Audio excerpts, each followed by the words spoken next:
जय हिंद दोस्तों।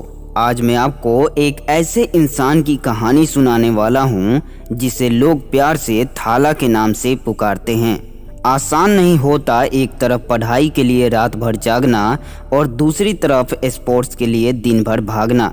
अगर इतना आसान होता तो भारत में आज हर दूसरा लड़का क्रिकेटर होता। नमस्कार दोस्तों, स्वागत है आपके अपने YouTube चैनल LMC मंजीत पर। 11 साल का वो लड़का जिसके पापा उसे सरकारी नौकरी में देखना चाहते थे, उसने कभी सोचा भी नहीं होगा कि एक दिन सरकारी नौकरी वाले भी उसके दीवाने हो जाएंगे। पापा को काम करता देख आंखें सूज जाती थी। खुद की पढ़ाई और बहन की शादी, अंदाजा लगा लो क्या होगी जिम्मेदारी। बैट खरीदने के पैसे नहीं थे तो दोस्तों ने हाथ बढ़ाया। दोस्त भी उसके पीछे इतना पागल सिर्फ इसलिए थे क्योंकि उसने कभी अपने रुतबे पर अकड़ नहीं दिखाई।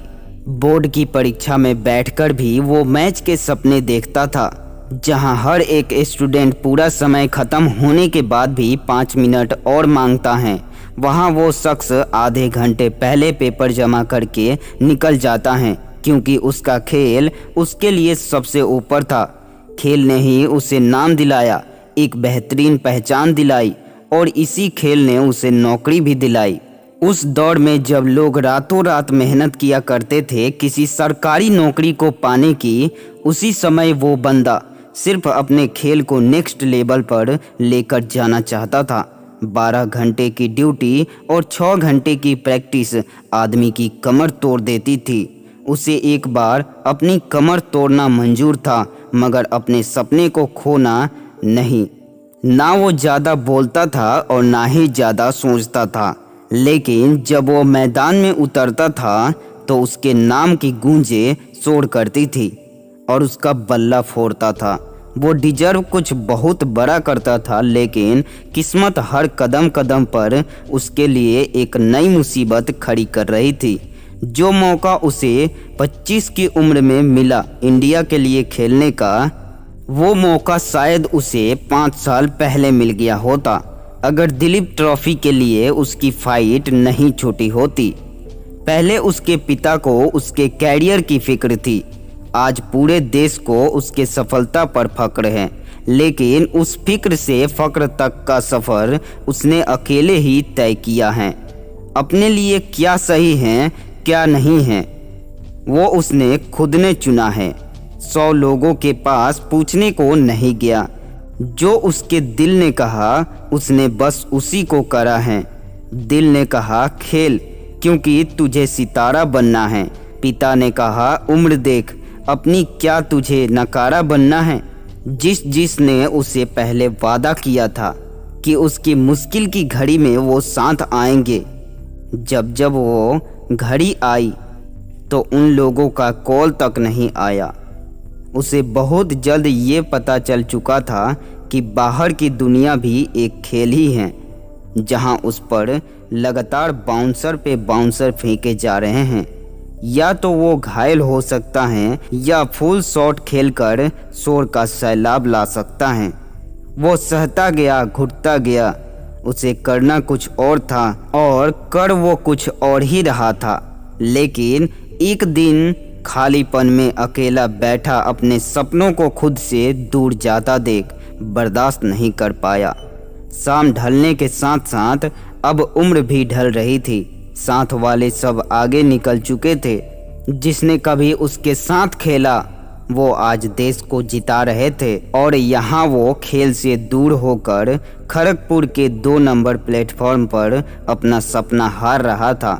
लेकिन वक्त बदलता है। उसने अपना दांव खेला, सही समय पर उसने सही फैसला लिया, वापस खेलने का पूरा इरादा किया।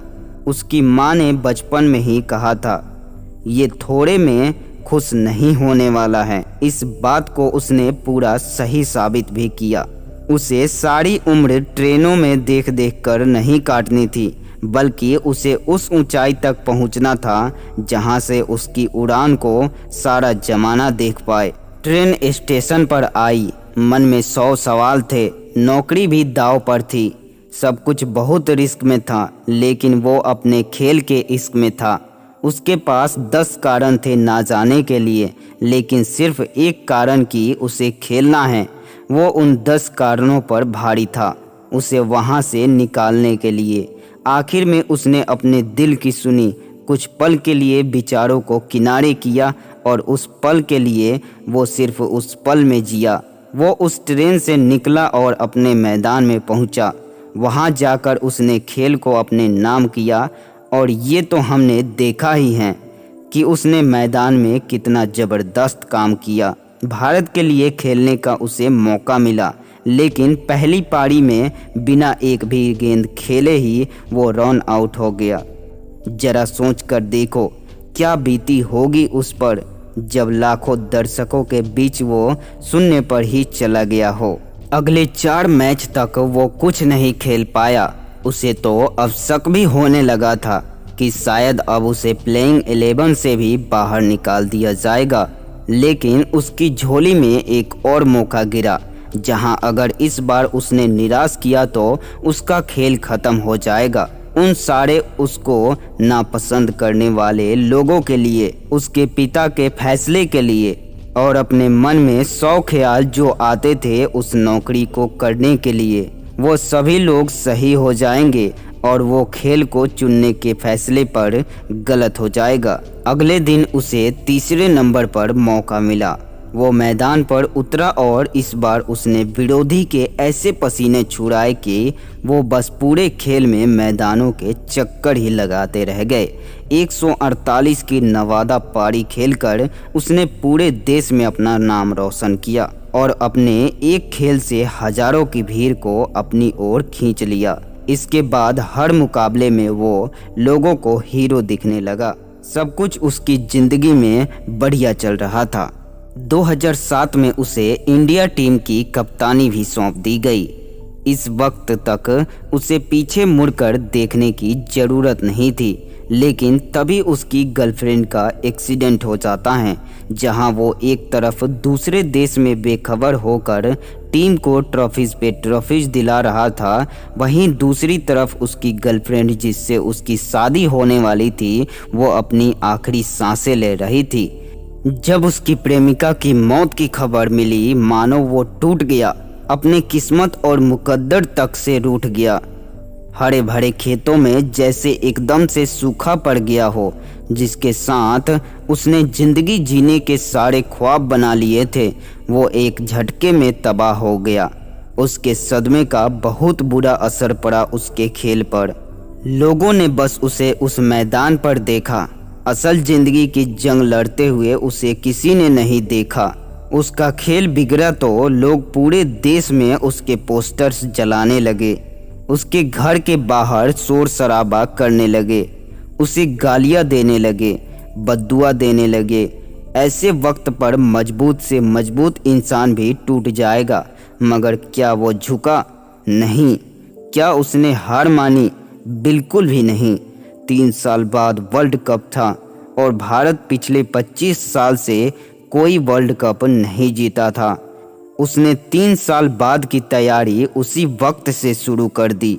लोगों ने उसको नीचे गिराने की, उसकी हिम्मत तोड़ने की बहुत कोशिश की, मगर इसके बावजूद भी वो ना तो कभी झुका और ना कभी टूटा। 3 साल तक उसने कोई शोर नहीं किया, उसके फैसलों के सब खिलाफ रहे, मगर फिर भी वो डटा रहा। उसने खुद पर यकीन रखा और 3 साल का इंतजार किया। 3 साल बाद साल 2011 में जब टूर्नामेंट की लहर पूरी दुनिया में पसरी, एक के बाद एक जीत करके टीम प्ले ऑफ के लिए क्वालिफाई कर गई, मगर अब भी मुकाम दूर था क्योंकि सेमीफाइनल पाकिस्तान से था। जीतना थोड़ा मुश्किल था, मगर उसने मुकाबला फाइनल में पहुंचा ही दिया। लक्ष्य बड़ा नहीं था, लेकिन वो दिन कुछ ज़्यादा अच्छा नहीं था। भारतीय टीम के 2 दिग्गज खिलाड़ी आधे घंटे के पहले ही आउट होकर बाहर निकल गए। फिर गंभीर और कोहली ने मैच को संभाला, लेकिन उस दिन कोहली भी ज़्यादा कमाल नहीं दिखा पाए। और फिर एंट्री हुई उस दबंग खिलाड़ी की जो खेल का रुख 1 सेकंड में मोड़ सकता था। पूरा शोर बस उसके नाम की चीख पुकार रहा था। सारे लोग खड़े होकर उसका अभिनंदन कर रहे थे और इसके साथ ही वो शेर मैदान में दाखिल होता है। पहली गेंद बड़ी तकलीफ देती है, मगर दूसरे छोर से वो धीरे धीरे खेल को आगे बढ़ाता है।